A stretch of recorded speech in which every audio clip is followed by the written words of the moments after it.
दोस्तों, एक तरफ सत्य है और दूसरी तरफ असत्य है। एक तरफ अफवाहें हैं और दूसरी तरफ सच्चाई है। दोस्तों, जब से बिहार में एसआईआर शुरू हुआ था, तब से अफवाहें फैलाने वाले, ये माहौल बनाने वाले झूठ का एक पर्वत खड़ा करने में जुटे थे। लेकिन जब यह झूठ और अफवाहों का पहाड़ तथ्यों के साथ टकराया तो चूर चूर हो गया।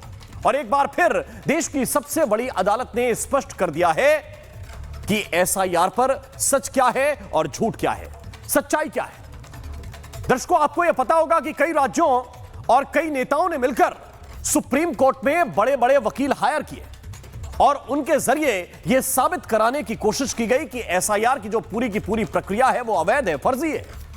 चुनाव आयोग को यह अधिकार ही नहीं है कि वो पूरे राज्य में एसआईआर करा सके। ये सारे तर्क सुप्रीम कोर्ट के अंदर दिए गए, लेकिन सुप्रीम कोर्ट ने एक बार फिर से ये सारे के सारे जो तर्क थे इनको धराशायी कर दिया, क्योंकि तथ्य अलग हैं और तर्क अलग हैं। अदालत ने तथ्यों के जरिए विपक्ष को सच का आईना दिखाया है। दोस्तों, क्या क्या कहा गया मैं आपको बताता हूं और फैक्ट क्या पाया सुप्रीम कोर्ट ने यह भी आपको दिखाता हूं।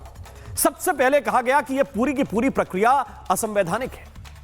सुप्रीम कोर्ट ने यह पाया कि यह प्रक्रिया जो है वो संवैधानिक प्रक्रिया है और संवैधानिक दायरे में ही एसआईआर हो रहा है। मांग यह की गई थी इस याचिका के जरिए कि एसआईआर तत्काल रद्द कर दिया जाए, यह प्रक्रिया रोक दी जाए। तथ्य यह पाया सुप्रीम कोर्ट ने कि ऐसी कोई बात नहीं बनती जिसके आधार पर यह प्रक्रिया रोक दी जाए, इसलिए यह प्रक्रिया जारी रहेगी, यह रुकेगी नहीं। यह कहा जा रहा था कि नाम बहुत गलत तरीके से काटे जा रहे हैं, एक तरफा काटे जा रहे हैं, विपक्ष को हराने के लिए हो रहा है। सुप्रीम कोर्ट ने पाया कि भाई ऐसी कोई शिकायत नहीं मिली जिसमें यह कहा जाए कि यह गलत तरीके से नाम कटे हैं। यह भी कहा गया कि वोट चोरी के नाम पर वोट चोरी हो रही है, यह नाम इसलिए काटे जा रहे हैं कि वोट चोरी करना है। वोट चोरी की एक बात कही गई, लेकिन तथ्य यह है कि सुप्रीम कोर्ट ने कहा कि भाई हमारे पास एक भी शिकायत आई ही नहीं, कोई शिकायत हमें नहीं मिली है जो यह साबित कर सके कि यह वोट चोरी हो रही है या गलत तरीके से नाम काटे जा रहे हैं। उन्होंने कहा कि बिहार में कई बातें कही गई, लेकिन कोई फैक्ट, कोई शिकायत हमारे पास तक आई ही नहीं है। इसके अलावा और क्या क्या कहा गया वो भी मैं आपको बताता हूं। पूरे राज्य में एसआईआर का अधिकार नहीं है चुनाव आयोग को, इसी याचिका में कहा गया था पूरे राज्य में अधिकार नहीं है। तथ्य यह निकला कि हां अधिकार है, और अधिकार है इसीलिए सुप्रीम कोर्ट ने कहा कि यह प्रक्रिया इसी तरह चलेगी, यह प्रक्रिया अभी रोकने का सवाल नहीं उठता, यह सुप्रीम कोर्ट ने कहा है। तो ये सारी चीजें हैं जिनको मैं बता रहा हूं। यह भी कहा गया कि भाई आधार को पूरी मान्यता दे दी जाए, आधार के आधार पर ही जो है वोट तय हो जाए। सुप्रीम कोर्ट ने कहा है कि आधार आपकी पहचान है, इससे सरकारी सुविधाएं आपको मिल सकती हैं, लेकिन यह पूर्ण रूप से नागरिकता का सबूत नहीं है। यह बहुत स्पष्ट कहा है आधार कार्ड को लेकर कि यह आपकी पहचान हो सकती है, इससे आपको सरकारी सुविधाएं मिल सकती हैं, लेकिन यह जरूरी नहीं कि यह नागरिकता का सबूत मान लिया जाए। कल सुप्रीम कोर्ट ने सच पर मुहर लगाई थी और आज टीएमसी के कुछ नेता चुनाव आयोग पहुंचे। 10 सांसदों का एक प्रतिनिधिमंडल, एक दल कई सवालों के साथ चुनाव आयोग पहुंचा, लेकिन 2 घंटे के बाद जब यह डेलीगेशन बाहर निकला तो इन्होंने एक बहुत बड़ा आरोप लगाया कि हमारे एक भी सवाल का जवाब मिला ही नहीं है। इन्होंने इतना ही नहीं कहा, इन्होंने कहा कि चुनाव आयोग के हाथ जो है वो बीएलओ के खून से रंगे हुए हैं, यह आरोप लगाया। इन सांसदों ने दावा किया कि उन्होंने चुनाव आयोग के सामने 5 सवाल रखे थे। पहला सवाल उन्होंने जो चुनाव आयोग के सामने रखा वो यह था कि बिहार में कितने घुसपैठियों का पता चला, उनकी डिटेल हमें दे दी जाए। दूसरा सवाल था कि लिस्ट में अगर दिक्कत है, चुनाव आयोग को लगता है कि यह गलत थी, तो फिर लोकसभा का चुनाव क्यों सही माना जा रहा है, उसको रद्द क्यों नहीं करते। बीएलओ आत्महत्या कर रहे हैं और इलेक्शन कमीशन चुप क्यों है। एक सवाल यह भी पूछा कि एसआईआर देशवासियों के लिए है या घुसपैठियों के लिए है, एसआईआर ठीक तरीके से क्यों नहीं हो रही है। ये कई सवाल पूछे गए, लेकिन दर्शकों, टीएमसी की ये जो चेतना है ये तब जगी है जब सुप्रीम कोर्ट ज्यादातर सवालों के जवाब दे चुका है। टीएमसी को चुनाव आयोग तक जाने का समय तब मिला है जब पश्चिम बंगाल में मौजूद कुल वोटर में से, एक बड़ा आंकड़ा आपको बता रहा हूं दर्शकों, कुल वोटर में से लगभग 88% वोटर का एसआईआर हो चुका है। जी हां, आज की तारीख में पश्चिम बंगाल में जो वोटर लिस्ट है उसमें संख्या है 7,66,37,529 आज तक के जो वोटर लिस्ट है। और इनमें से दर्शकों आपको एक बड़ा आंकड़ा बता रहा हूं, 73,68,000 और 444, ये मैंने आपको बताया, ये पूरा का पूरा वो आंकड़ा है जिनके फॉर्म न केवल भरे जा चुके हैं बल्कि डिजिटाइज भी हो चुके हैं। यह आंकड़ा बैठता है 87.91%। एक सरसरी निगाह में आपको फटाफट बता देता हूं कि किस राज्य में एसआईआर कितनी तेजी के साथ चल रहा है। जरा देखिए, मैं आपको दिखाता हूं। राजस्थान, जहां पर 99.72% फॉर्म बट गए हैं और 89.56% डिजिटल हो गए हैं। मध्य प्रदेश की भी तस्वीर आप जरा देख लीजिए, जहां पर मैं आपको बताना चाहता हूं कि मध्य प्रदेश के अंदर 99.89% फॉर्म बट गए और 86.47% डिजिटल हो गए।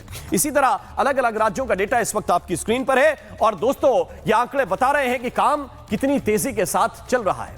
और चुनाव आयोग ने कल सुप्रीम कोर्ट में एक बड़ी बात भी कही, उसकी तरफ सबका ध्यान जाना चाहिए। चुनाव आयोग ने कहा कि एसआईआर की प्रक्रिया को लेकर राजनीतिक दल जानबूझकर डर का माहौल बना रहे हैं। अब डराने से क्या मिलेगा? संवैधानिक संस्था जो है, संवैधानिक संस्था, उसकी प्रतिष्ठा गिराकर क्या मिलेगा? क्या यह चुनाव में हार का डर है? क्या यह घबराहट है?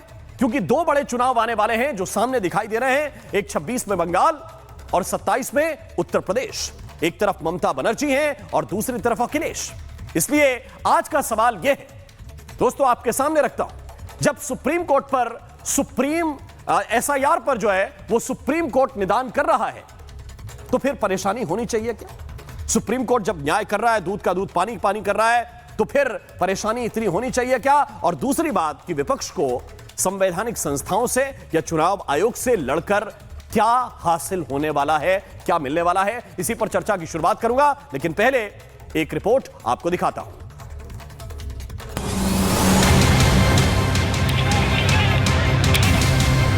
ये एसआईआर का प्रोसीड्यूर चल रहे हैं, वो किसके लिए है? देश में जो घुसपैठिया बोल रहे हैं उनके लिए, या ये करेक्शन, वोटर लिस्ट करेक्शन करने के लिए? घुसपैठिया अगर है तो त्रिपुरा क्यों नहीं, मिजोरम क्यों नहीं, अरुणाचल क्यों नहीं, नागालैंड क्यों नहीं, मणिपुर क्यों नहीं, सिर्फ वेस्ट बंगाल क्यों? जो लोग गए हैं उन्होंने एसआईआर के ऊपर एसआईआर का फॉर्म फिलअप किया है क्या? उनके परिवार ने किया है क्या? अगर किया है तो दोहरा स्टैंड आप क्यों ले रहे हैं कि अगर 1 साल तक एसआईआर करना है करिए। ममता बनर्जी का टेन्योर खत्म होने के बाद राष्ट्रपति शासन लगे, राज्यपाल के हाथ में पावर जाए और राष्ट्रपति शासन में इलेक्शन हो। इलेक्शन कमीशन को बोल दे टीएमसी यूपी में 3 करोड़ लोगों का वोट काट देंगे ये लोग, 3 करोड़ लोगों का वोट काट देंगे। भाजपा चुनाव आयोग दोनों एक है। ने सही फैसला लिया है। एसआईआर को लेकर सिर्फ भ्रम पैदा कर रहे हैं ये लोग। एसआईआर से ऐसा डर क्यों लगता है इन लोगों को? तो कितनी भी कोशिश कर लें, हर जगह इनको रोक ही लगने वाली है। एसआईआर प्रक्रिया पर रोक नहीं लगाएंगे, लेकिन एसआईआर को सही ढंग से कराएंगे तो सुप्रीम कोर्ट सुनिश्चित करें। एसआईआर उनसे ज्ञानेश कुमार के ज्ञान को जानकारी तो प्राप्त करे। विपक्ष के लिए एक बड़ी नसीहत है, एसआईआर की प्रक्रिया समय सीमा के अंदर पूरी हो। रचनात्मक विपक्ष की भूमिका में इंडिया ब्लॉक के साथियों को दिखना चाहिए। घुसपैठियों की वकालत क्यों कर रहे हैं लोग? क्या कारण है? क्या उनको अपने राज्य और देश के लोगों पे भरोसा नहीं बचा है क्या? जो लोग अभी तक अनेक प्रकार की बातें किया करते थे कि इसमें ये समस्या है, वो समस्या है, तो उस समस्या के समाधान में किसको समस्या है, ये समझने की बात है। अगर कोई ये कह रहा है कि फर्जी वोटरों की पहचान नहीं होनी चाहिए, तो वो लोकतंत्र के लिए खतरा है।